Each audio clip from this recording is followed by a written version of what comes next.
Hi. So my name is Leila Kelly, and in this video, I'm going to be talking about, things that student affairs professionals need to be aware of when a conflict or a crisis does come, and it's going to happen.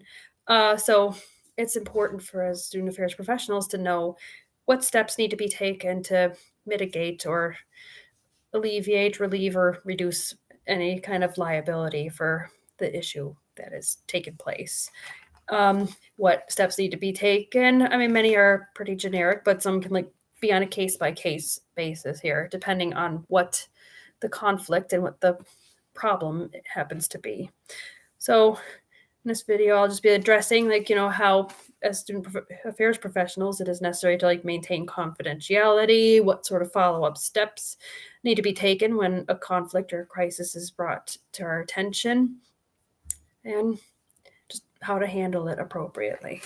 So, as for first of all, there are certain laws that are on every campus that need to be followed. Laws or policies that serve to mitigate the liability of the student affairs professionals when a crisis comes to attention. And policies like that can be like mandated reporter policies. As student affairs professionals, we would be mandated reporters, and as mandated reporters, there are certain situations that we are not going to be able to keep quiet about, especially when it comes to student safety, or well-being. So there's mandated reporter policies that we need to follow when something is brought to our attention. It protects us so that, if something happens, we're not responsible, for it because we took the steps that we needed to, versus like if we knew about the problem and said nothing about it, then that can land us in further trouble with the issue. In fact, even Grand Canyon University has its own mandated reporter policies for issues. Also, laws of referrals to consider for students that are in crisis. Like there's mental health and counseling services available, and also any roommate resolution policies that may exist, between roommates, especially if the conflict in question happens to be between roommates. Now, conflict doesn't have to just be like roommates not getting along. It can be many other things, but that is a possibility. So ethics do play a major part in this. We need to know how to ethically respond to a crisis that contributes to a potentially satisfactory resolution for everyone. So it just means some things being simple, being respectful of confidentiality, knowing what laws protect confidentiality, of things like records, or knowing who is appropriate people to contact regarding students, or knowing, what the emergency contact policies are when a crisis arises, because we need to know who the appropriate people are to contact and how to best go about it. Again, also following mandated reporter policies.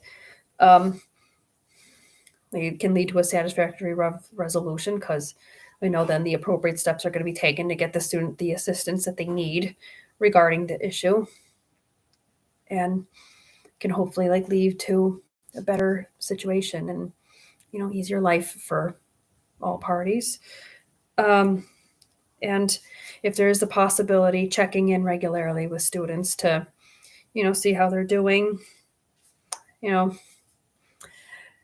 If we have the regular check-ins, that can be a satisfactory result of things too, because students then feel cared for, and it can be a time for them to reflect, on if there's other things they could be doing to make things even better, for their recovery of the situation. And then cross-functional teams do play a part in this.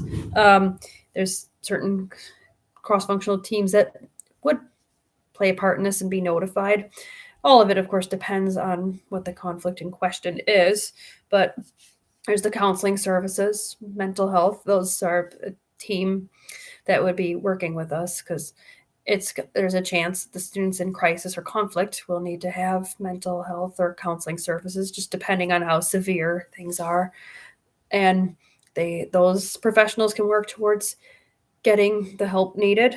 Campus safety teams exist to follow the necessary steps to help the students out, make sure their safety is being protected.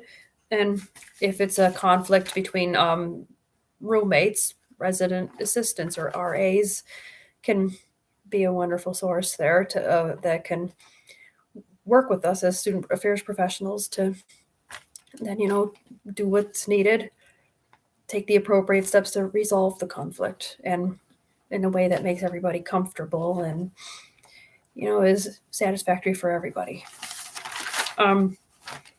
As for standard operating protocols that exist for the student affairs department in regards to crisis or conflict that arises,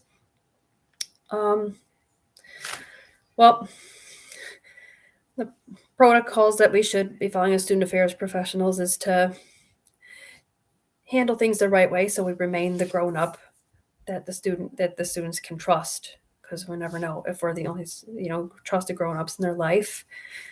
Always remain respectful and neutral towards students, because we may never know really what the full story is. Never want to assume anything. And then report things when it's mandatory to do so, as in like the mandated reporting policy that's often mentioned.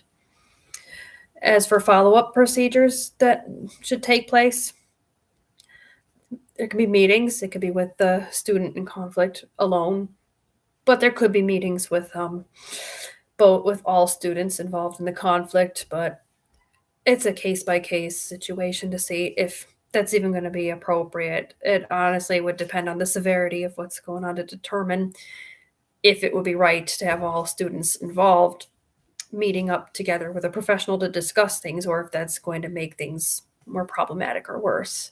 So we would need to determine that.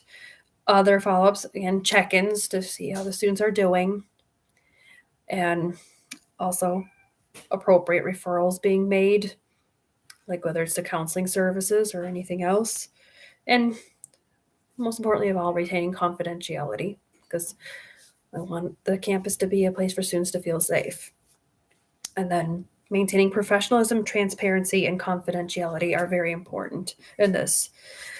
Confidentiality can be achieved by disclosing only to authorized people that the student says can be notified, or just knowing like what records we are not allowed to be seeing. Maintain confidentiality, like if there's a meeting with any like students, always keeping the computer screen blurred, so that personal information is not being seen on it. As for professionalism in the manner, it's all in how we present ourselves, how we dress, but how we talk too. Or it's crucial. Are we remaining respectful towards the parties involved, or are we not?